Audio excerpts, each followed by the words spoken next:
energia positiva Pronto, primeiro ano, bom dia. E aí, como estão? Tudo bem? Vamos começar nossa segunda unidade de literatura?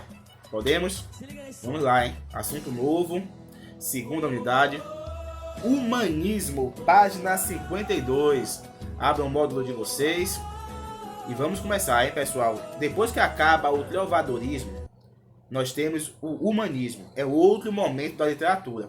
Lembra que eu falei com vocês que a literatura é dividida em momentos. Algumas vezes representa a sociedade contemporânea daquela época, o que vem acontecendo ao redor do autor, certo? E o humanismo é um outro momento em que vai ser refletido de diversas formas, não só na literatura, mas como na arte de um modo geral. Vamos lá? O humanismo, gente, teve início no ano de 1418 ou 1434, quando acabou o trovadorismo. É um momento de transição entre a Idade Média e a Idade Moderna. Alguém poderia perguntar, mas professor, como é que começa em 1418 e começa também em 1435? Por que temos duas datas para o humanismo? Porque em 1918, Fernão Lopes foi nomeado guarda-mor, ou seja, o guarda-maior, o guarda-supremo do Arquivo Real Português. Então, esse é um marco que é considerado como início do humanismo. Mas também, em 1438, ele foi promovido para cronista-mor. Cronista é aquela pessoa que escreve as histórias, tudo que acontece dentro do palácio, do castelo, ele escreve. Talvez em algum filme você já tenha visto ao lado do rei, um cara com um pergaminho, um papel, escrevendo tudo que o rei decreta, tudo que o rei diz. Ali é o cronista, quem escreve as histórias do rei. Ele foi nomeado cronista-mor nesse ano, 1434. E começou a escrever histórias sobre o rei e sobre o reino.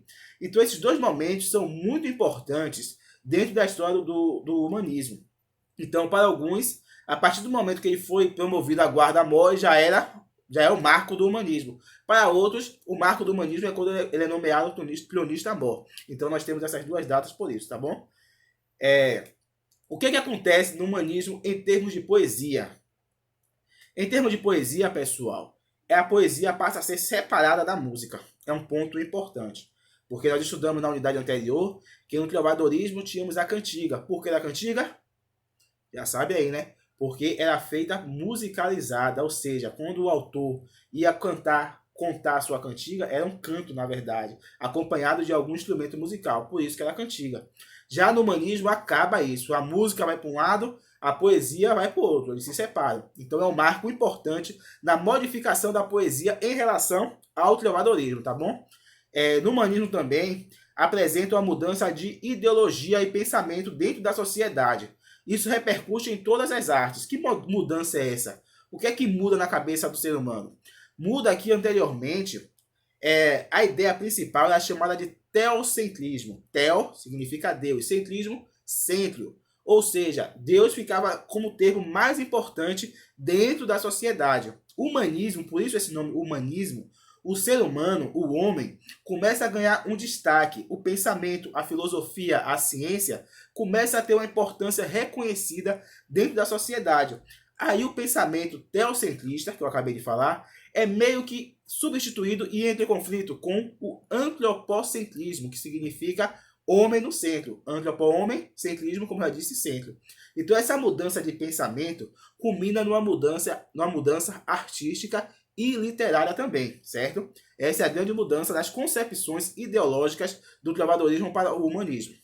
Vamos falar um pouco sobre Fernão Lopes, o nome mais importante da literatura em prosa do humanismo. Por que em prosa? O texto em prosa é aquele que tem parágrafos, não é uma poesia. É o texto em parágrafos, com ponto de segmento, com interrogação, exclamação.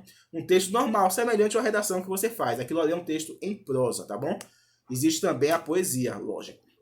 Fernão Lopes ele é considerado o maior escritor do século XV. Por que isso? É interessante você perceber que Fernão Lopes ele não era um cara literário por natureza. Ele tinha um emprego.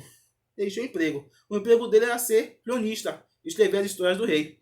E ele cumpriu esse emprego, essa função dele, com tanta qualidade que acabou se tornando um autor de literatura, uma pessoa literária. Porque quando ele escrevia essas histórias, ele usava a sua expressividade e o seu dom para a literatura. Então ele começou a escrever isso e começou a escrever também sobre o reino, sobre a sociedade. Então, além de Fernão Lopes ter uma função histórica, porque ele escreveu a história daquele período, ele também teve uma função literária, se tornou o autor de destaque do humanismo, pela qualidade do que ele escrevia, sendo que a intenção dele inicial jamais era essa, era somente fazer bem a sua função, cumprir bem com o seu emprego, com o dever que foi incumbido a ele, certo? Dentro do humanismo, nós temos a poesia palaciana. Olha o nome, poesia palaciana. Palaciano deve vir de quê? Palácio. Já é aquela questão do sufixo, ó, de palácio, palaciano ou palaciana. A gente já estudando lá na parte gramatical. Como o nome já diz, vem de palácio, de fato, e ela se diferencia do trovadorismo por aquele motivo que eu falei. O trovadorismo era feito em forma de música, por isso recebeu o nome de cantiga, mas a poesia palaciana não. A poesia palaciana já era feita para ser lida ou declamada perante a pessoa ou perante um grupo de pessoas, tá bom? A poesia palaciana também era muito mais rigorosa na questão estética do que a obra do trovadorismo, na questão de ter rima, de ter ritmo para poder, já que não teria o instrumento musical para dar aquele ritmo, as palavras tinham que ser muito bem colocadas para não ficar tedioso. Então tinha essa preocupação.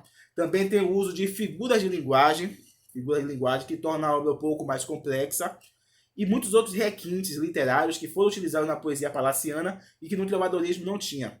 Quanto à temática, a temática é bem parecida, certo? Vai ter momentos em que o homem vai chamar a mulher de senhora, um pouco de vassalagem amorosa, e também, agora, a poesia palaciana ela explora um pouco mais o sensualismo. É mais sensual na relação do homem para a mulher do que o trovadorismo. O trovadorismo era bem mais respeitoso, tá bom? Atividade para casa, pessoal. Esse é nosso conteúdo do humanismo, certo? Que está na página, como eu falei, página 52, 53. O resto de atividade. A atividade vai ser da página 54 até a página 57. A gente completa logo essa unidade 1. Atividade para casa, ó. Vocês sabem que é para casa, ó. Já expliquei para vocês. Não precisa fazer de manhã. Então, mas não pode deixar de esquecer também de me entregar na próxima semana, certo? Eu fiz um videozinho assim com os pontos de destaque do conteúdo. Uma forma de fixar na mente de vocês. Eu acho que é interessante. Mas se vocês também dizem, professor, é desnecessário, não precisa. Quando você explica, dá para professor, é bom também porque é bom a gente dar uma olhada, ler ali, que você só falando, a gente acaba não fixando na mente. Então vai rodar um videozinho aí e vocês fixam na mente de vocês. E lá também vai ter atividade discriminada, as páginas direitinho, para não ter confusão. De ficar, professor, a 55 é para fazer, você falou que até não sei o quê, você falou que para pular, aí vai estar direitinho lá para não ter confusão, tá certo, gente? Tchau, tchau, aquele abraço, hein? Se cuidem.